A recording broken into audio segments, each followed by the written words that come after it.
Hello again, my friends. This is Heather here from Prosperity Flow Coaching. I want to welcome you back to the Build a Better Business video series. So this week is a big topic. We're going to talk about money. Yes, you heard me. I said money. If you feel like I just uttered a forbidden four-letter word and that I should be sent to my room, or if your skin just started to crawl, or maybe your stomach started to tie up into knots, take a big breath. Don't go anywhere, because you need to hear this. So before I get too far into this, I just want to take a moment here and say, if you've just discovered these videos, welcome. It's so great to have you here. I hope you find these videos helpful. I try to fill them with ideas and tips to help you really get going on building that business of your dreams. You know, you went into business for yourself. Sometimes you don't know everything. So I'm trying to share some of the things that I know with you. I post a new video every Wednesday, and it's on topics that are designed to help you be more successful. That means that, of course, perhaps you might subscribe now, push the button. You know the one. Also, if there is something that you're struggling with, if there's something that you're curious about, if there's something you're just like, hey, I have an idea, could you talk about this? Send me a message. You can DM me, you can leave me a question and somewhere in the comments, however works for you, just let me know. And that way I can help you be more successful. So, by the way, this week's topic was actually a special request. It took me a little while to decide exactly what would be the best way to bring it, to approach it, to kind of explain my thinking behind it. So thanks for your patience. And I think it's going to take us a couple of episodes to get down into it. Really, it could take years, but we're just going to take a couple of episodes. I try to keep them short enough so that you can fit them into your day, right? So today, yes, we are going to dive into it and we're going to talk about money. Now, if you tuned into last week, you'll remember that we finished up a three-part series where we were talking about some of the reasons that you could be getting in your own way of being successful at running your own business.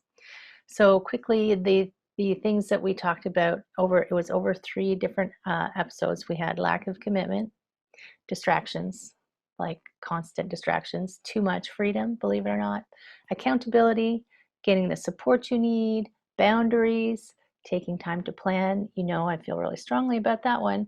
And one of the most important ones was why. Why did you do this anyway? Or if you haven't done it yet, why are you considering doing it? I'm going to go out on a limb and I'm going to make some guesses here. I'm going to guess that maybe you wanted to help people in a bigger way. And heck, maybe you wanted to make more money. And that's okay. It's okay to want to make more money because the more you have, the more you can help, right? Okay, so what if those last three episodes, you did all those check your boxes, you blocking out, you did all the stuff that we said in those episodes, and then you say, but Heather, I'm working really hard and I'm doing all that and I'm still not as successful as I want to be. Well, first I'll say, if you watched those three and you implemented some ideas and changes and took some action, you might not have had enough time yet to manifest all the benefits. But if you've been working at it for a while and you're still struggling, well, maybe it's actually something a little more under the surface, a little more kind of subconscious-y. Maybe it's actually your relationship with money. So just hear me out here. Just hold on for a minute. I'm going to go on a little bit of a tangent. Stay with me. So a little while ago, I read this book by Jen Sincero. You know, I really love Jen Sincero, and I mean that in a way where you can like sit on a patio with a bottle of wine and talk all day about everything under the sun. She's like so interesting. I read her first book. You may have heard of it. It was famous for a while. You Are a Badass. And then I discovered her other book, which was called You Are a Badass at Making Money. And I'll tell you, that book was perfect for me at that time, the perfect time, everything. And not only do I recommend it, but if you listen to the audiobook, that's even better because she's the one reading it to you. And she's the perfect person to read it. I mean, I've listened to lots of audiobooks. I love audiobooks. I listen to them when I'm walking. And I'm not sure a professional book reader person would have given it quite the feeling that Jen does. Can I call her Jen? I feel like we're buds since I've listened to her read both of her books multiple times. It's like I can always hear her voice in my head. In fact, I love the book so much that I have the audiobook and the ebook, and I have a hard copy so I can make notes. Yes, seriously, that's how much I liked this book. So in this book, You Are a Badass at Making Money, she talks heaps about why you are likely a good part of the reason that you aren't, as she puts it, rolling in it. Okay, stop. Step away from the skip, pause, escape button. Don't run off just yet. Just hear me out here. So, yes, she said you might be part of the reason that you're not rolling in it. That's kind of a hard thing to take, right? But one of my favorite quotes from this book might give you a little bit of perspective. It was in the introduction, and don't get me wrong, this book is like full of gems, but this one really set the tone well for what she was going to go into for the book. So I'm going to paraphrase it just a little bit so that I don't end up reading you the entire book. But actually, maybe I should have a weekly live fireside type book reading, in one of those big chairs with a fireplace, reading you my favorite book. What do you think of that? Let me know. I think that would be super fun. Okay, before I go too far off topic. So Jen and her genius, right? So this is in the introduction. And she's just kind of laying out the land of where she's going because it's all about money. And she says money is one of the most loaded topics out there. We love money, we hate money, we obsess over money, we ignore money, we resent money, we hoard money, we crave money, we badmouth money. Money is rife with so much desire and shame and weirdness. It's a wonder we can utter the word above a whisper, let alone go out and joyfully rake it in. It reminds me of how we've been conditioned to deal with sex, another gold medalist in the topics that totally freak people out competition. When it comes to having sex and making money, you're supposed to know what you're doing and you'll be all great at it, but nobody teaches you anything about it. You're never supposed to talk about it because it's inappropriate or dirty or not so classy. We're ashamed if we don't have it, and we're even more ashamed to admit we want it. Okay, how genius is that? Right? So she's just kind of saying, like, look, all of us have been told we're not allowed to talk about it and it's nasty, but we need to. By the way, if Jen Sincero ever stumbles over this video and finds it humorous or interesting and wants to meet me on a patio somewhere, I'll buy the wine. Post-COVID-19, of course. So money. Why do we get so hung up over it?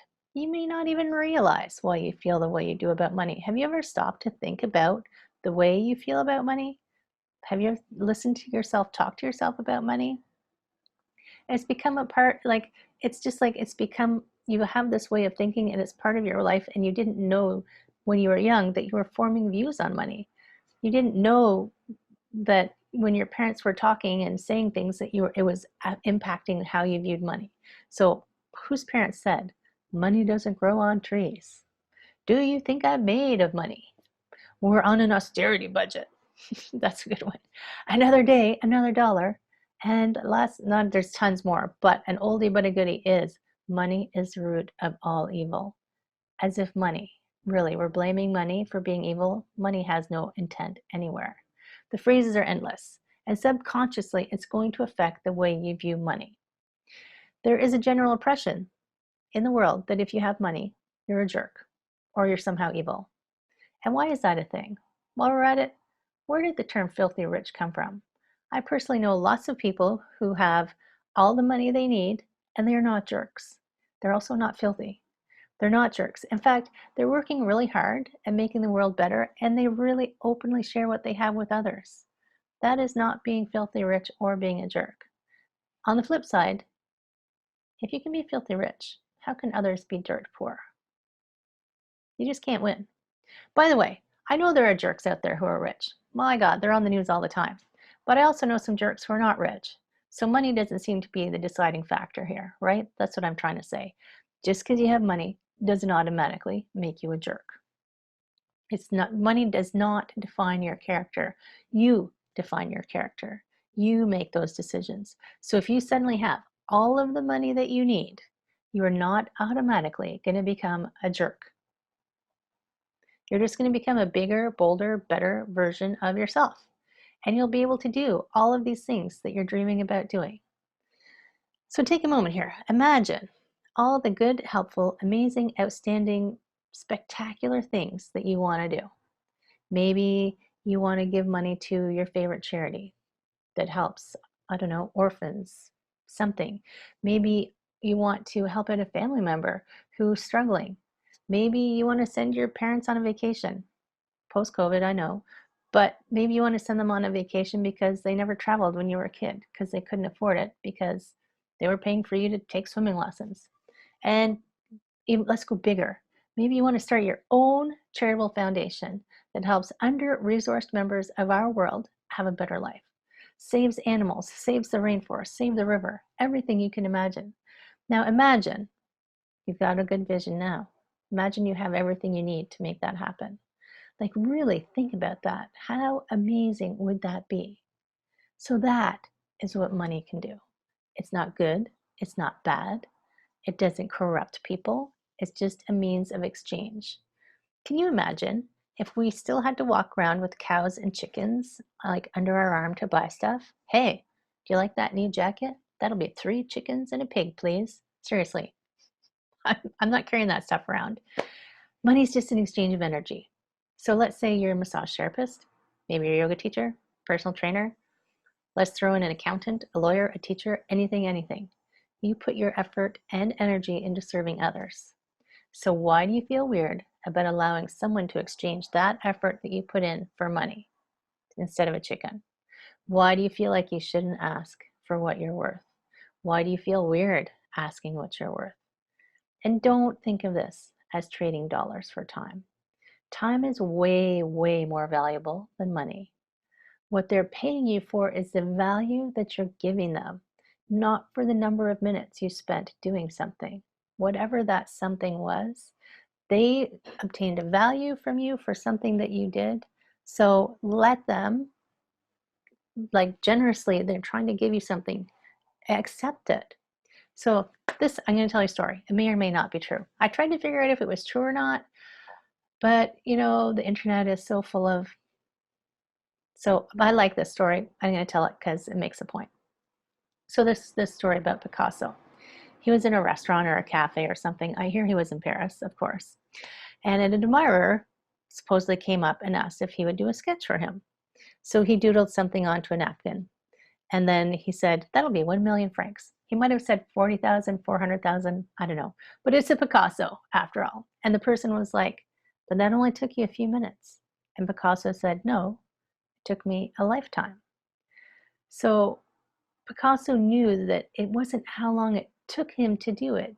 He knew that that was that accumulation of life and experience and everything up to that point, and the value that he was putting into that thing that person wanted. That person valued that thing, whether it took him 2 minutes or 2 hours or 2 years. That person put value onto that sketch by Picasso. So, and Picasso was like, yep, that's what the value of that is.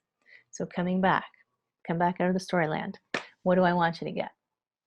I want you to understand it's okay to charge for the value you provide to someone unapologetically. Don't feel bad about asking to be paid for the value you provide. So spend this week thinking about money. Watch what you say to yourself. Watch what you say to others when you're talking about money. Make it like an experiment. Be curious about it. It may not be something you've ever even thought about. So just take an interest in how you feel and what you say and pay attention. Think about that for 2 seconds. Pay attention. Time is currency, but time is worth more than money. We know that. All right, heavy topic, I know. But thank you for spending some of your time with me. Next week, I'm going to talk about this some more. I have a couple other ideas. I want to plant some seeds for your consideration as you think about your relationship to money. And yeah, so tune in next week. Subscribe so you don't miss it. That's it for me, my friends. Thanks for watching this video. Remember, if you're wondering what I was talking about in the previous episodes, you can always skip on back onto YouTube and check out those previous episodes. And again, to make sure you don't miss any, press subscribe. And while you're at it, why not tell a friend? if you think they would find these videos helpful or useful or help them get on their merry way. As always, if you need help and you want to explore the possibility of working one-on-one, if you want to chat with me, just feel free to contact me. The initial consultation is free. I am Heather. I am the owner of Prosperity Flow Coaching. I help health and fitness professionals build the business of their dreams. I can't wait to see you again next week. Until then, take care of yourself, stay healthy, stay sane, and I'll see you soon.